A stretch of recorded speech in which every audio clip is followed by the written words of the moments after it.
নমস্কার, দেখছেন কলকাতা টিভি। আপনাদের সঙ্গে আমি ইন্দ্রাণী। শুরু করছি সংবাদ সারাদিন। যে খবরের দিকে প্রথমেই নজর রাখবো, কলকাতায় মহুয়া মৈত্রের বাবার বাড়িতে সিবিআই। দিল্লি থেকে সিবিআই টিম এসেছে মহুয়া মৈত্রের আলিপুরের বাড়িতে। তল্লাশি চালাচ্ছে তারা এবং এই বাড়িতে মহুয়ার বাবা মা থাকেন এমনটাই কিন্তু জানতে পারা যাচ্ছে। সংসদে ঘুষের বিনিময় প্রশ্নের অভিযোগ সম্প্রতি মহুয়ার বিরুদ্ধে সিবিআই তদন্তের নির্দেশ দেয় লোকপাল আদালত। সেই মতোই কিন্তু মহুয়া মৈত্রের বাড়িতে সিবিআই আধিকারিকরা তল্লাশি চালাতে সংসদে ঘুষের বিনিময় প্রশ্নকাণ্ডে বহিষ্কৃত হন আগেই মহুয়া মৈত্র।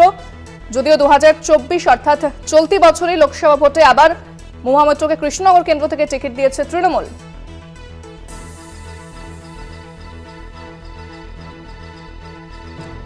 আলিপুরে মহুয়া মৈত্রের বাবার বাড়িতে তল্লাশি।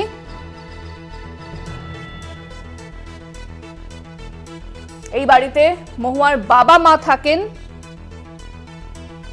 সিবিআই তল্লাশি নির্দেশ আগে দিয়েছিল লোকপাল এবং সেই মতোই মহুয়ার বাড়িতে সিবিআই আধিকারিকরা। দিল্লি থেকে সিবিআই টিম এসেছে কলকাতায়। মহুয়া মৈত্রের বাড়িতে তারা গেছেন। আলিপুরে মহুয়া মৈত্রের বাবার বাড়িতে তল্লাশি। তার মা ও বাবা এই বাড়িতে থাকেন।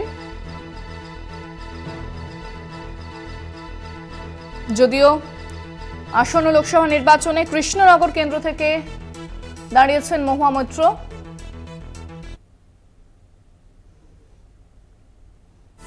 মহুয়া মৈত্র কেন্দ্র করে সংসদে যে বিতর্ক হয়েছিল, ঘুষের বিনিময়ে যে প্রশ্নকাণ্ড সামনে এসেছিল, তারপরে বিতর্ক অনেকখানি চলে।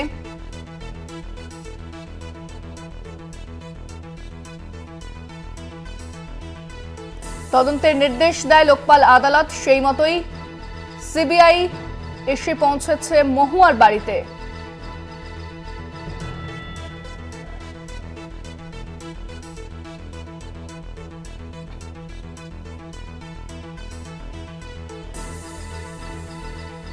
বিস্তারিত কথা বলবো। ফোনে রয়েছেন আমাদের প্রতিনিধি রিয়া মাঝি। রিয়া, সিবিআই সূত্রে এখনো পর্যন্ত কি খবর পাওয়া যাচ্ছে?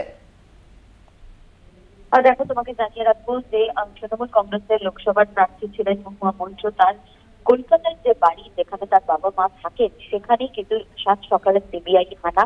এবং সিবিআই এর যে টিমটি আজকে এসেছে সেটা কিন্তু স্পেশাল টিম, যেটা কিনা দিল্লি থেকে এসেছেন একদম সরাসরি কলকাতার যে আলিপুরের বাড়ি রয়েছে মহুয়ার, যেখানে তার বাবা মা থাকেন, সেখানে এসেছেন। এবং এই মুহূর্তে যদিও তার রিয়া, তোমাকে থামাবো। আমাদের সঙ্গে এই মুহূর্তে ফোনে রয়েছেন তৃণমূল নেতা জয়প্রকাশ মজুমদার। আপনাকে স্বাগত জানাবো। মহুয়া মৈত্রের বাড়িতে গিয়েছেন সিবিআই আধিকারিকরা, যেরকমটা লোকপাল আদালত নির্দেশ দিয়েছিল সেই মতোই তল্লাশি করতে। কি বলবেন এ বিষয়ে? দেখুন, এটা আস্তে আস্তে তো পরিষ্কার হচ্ছে যে নরেন্দ্র মোদী এবং বিজেপি তারা সামনের নির্বাচন নিয়ে খুব পেট তাদের কামড়াচ্ছে, নার্ভাস হয়ে গেছে। কি হয় তাদের মনের মধ্যে আশঙ্কা, এবং তারই পরিণতি সেটা হচ্ছে যে এইভাবে দায়িত্বহীনভাবে কেন্দ্রীয় সংস্থাগুলোকে নিজের পার্টি শাখা সংগঠন হিসেবে ব্যবহার করা এবং বিরোধীদের ওপরে চাপিয়ে দেওয়া। সংবাদ মাধ্যম আছে, তাদের মাধ্যমে একটা পলিটিক্যাল ন্যারেটিভ করা। দেখুন না, আজকের ঘটনা যে মহুয়া মৈত্রর বাবার বাড়িতে বা অন্য জায়গায় সিবিআই পাঠিয়ে দিল। সিবিআই সবে মামলা রুজু করেছে মহুয়া মৈত্রর বিরুদ্ধে দুদিন আগে। সেই মামলায় কি আছে না আছে সেটা কেউ জানে না। আর সিবিআই কে নিযুক্ত করেছে কে মহুয়া মৈত্রর বিরুদ্ধে, সেটা কিন্তু কোনো হাইকোর্ট করেনি, সেটা করেছে বা সুপ্রিম কোর্ট করেনি, সেটা করেছে লোকপাল। সেই তারা কাদের দ্বারা অ্যাপয়েন্টেড? একেবারে হাতে বাছা বিজেপির লোক, আরএসএস এর লোক, নরেন্দ্র মোদী নিজে বেঁচেছেন। এখন যত এই সব সংস্থার লোকজন নরেন্দ্র মোদী আর অমিত শাহ নিজেরা বাঁচছেন, তারাই নির্বাচন করছেন, নির্বাচিত করছেন। এবং এখন কি এমনকি নির্বাচন কমিশনার, যেটা নিয়ে সুপ্রিম কোর্টে কেস চলছে, সেটাতেও অন্য কারুর মতামত নেব না। উনি আর অমিত শাহ মিলে ঠিক করবেন ভারতের নির্বাচন কমিশনার কে হবে। আর কেন্দ্রীয় সংস্থাগুলো তো নিজেদের পকেটে আছেই। এই যে গণতন্ত্রের ওপর সাংঘাতিক আঘাত করছেন ওনারা, যে নিরপেক্ষ সংস্থাগুলোকে বৈদিকীকরণ করে নিজের পকেটের সংস্থা তৈরি করে, আর টার্গেট হচ্ছে বিরোধী দলগুলো। কেজরিওয়ালকেও এই জন্য গ্রেপ্তার। আর এখানে নিরন্তর পশ্চিমবঙ্গে চালিয়ে যাচ্ছেন অ্যাটাক। আর সব থেকে বড় কথা, গতকাল আমাদের নেতা অভিষেক বন্দ্যোপাধ্যায় জনসভা থেকে বলেছেন ইডি সন্ত্রাস দিয়ে বা সিবিআই সন্ত্রাস দিয়ে, ইনকাম ট্যাক্সের সন্ত্রাস দিয়ে এই পশ্চিমবঙ্গে কোনো জনতার রায় পাওয়া যাবে না। এটা প্রধানমন্ত্রী যেন কান খুলে শুনেন। বেশ, একেবারে অনেক ধন্যবাদ। আমরা কথা বললাম তৃণমূল নেতা জয়প্রকাশ মজুমদারের সঙ্গে। আমি আবারও চলে যাবো আমাদের প্রতিনিধি রিয়া মাঝের কাছে। রিয়া, তুমি যেরকমটা জানাচ্ছিলে, এই মুহূর্তে কি খবর পাওয়া যাচ্ছে? যেটা সিবিআই সূত্রে জানা যাচ্ছে যে সিবিআই এর যে স্পেশাল টিম আজকে সকালেই এসেছে।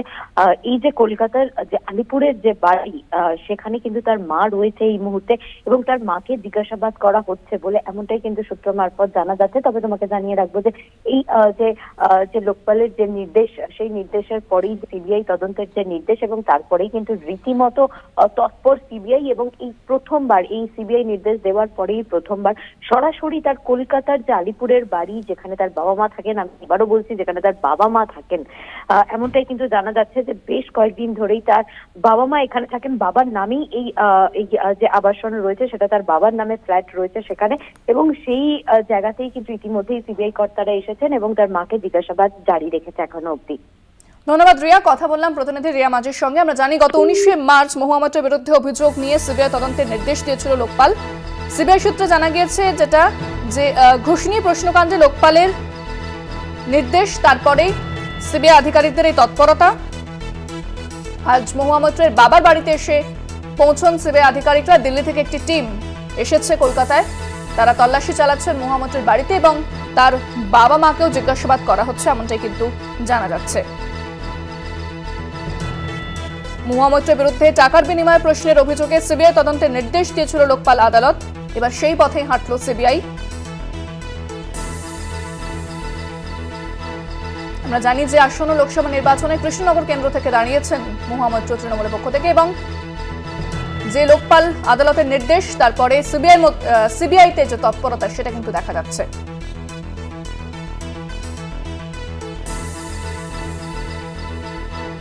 আমাদের সঙ্গে এই মুহূর্তে ফোনে রয়েছেন বিজেপি রাজ্য মুখপাত্র সমীপ ভট্টাচার্য। আপনাকে স্বাগত জানাবো। আজকে মহুয়া মৈত্রের বাড়িতে সিবিআই আধিকারিকরা পৌঁছেছেন তল্লাশি চালাতে, কি বলবেন এই বিষয়ে? সিবিআই এর তল্লাশি করছে, এই নিয়ে সিবিআই উত্তর দিতে পারে। আমরা জানি মহুয়া মৈত্রের বিরুদ্ধে একটি গুরুতর অভিযোগ ছিল এবং সেই অভিযোগটি প্রতিষ্ঠিত এবং প্রমাণিত মহুয়া মৈত্র নিজের বয়ানে তিনি স্বীকার করেছেন। তৃণমূল বলছে যে বিরোধী নেতাদের বেছে বেছে টার্গেট করা হচ্ছে, সিবিআই ইডি দিয়ে সন্ত্রাস চালাচ্ছে বিজেপি। তৃণমূলের কথাও মানুষ শুনছে, আমাদের কথাও মানুষ শুনছে, আর দেখছে যেখানে ইডি সিবিআই যাচ্ছে সেখানেই গুপ্তধনের সন্ধান পাচ্ছে। এবং তারা বলছে যে সব দোষ এবং সব দুর্নীতি বিরোধীদের, কি বলবেন এই বিষয়ে? মানুষ যদি সেটা মনে করে তাই হবে। তৃণমূলের কথা যদি মানুষ বিশ্বাস করে সেটাই হবে। যারা বলছেন তাদের ফোন নাম্বার গুলো ভালো করে নিজের হাতের কাছে রেখে দিন। ঠিক জুন মাসের 7 তারিখে আবার তাদের সকালবেলা টেলিফোন করবেন, করে জানতে চাইবেন, উত্তর পেয়ে যাবেন।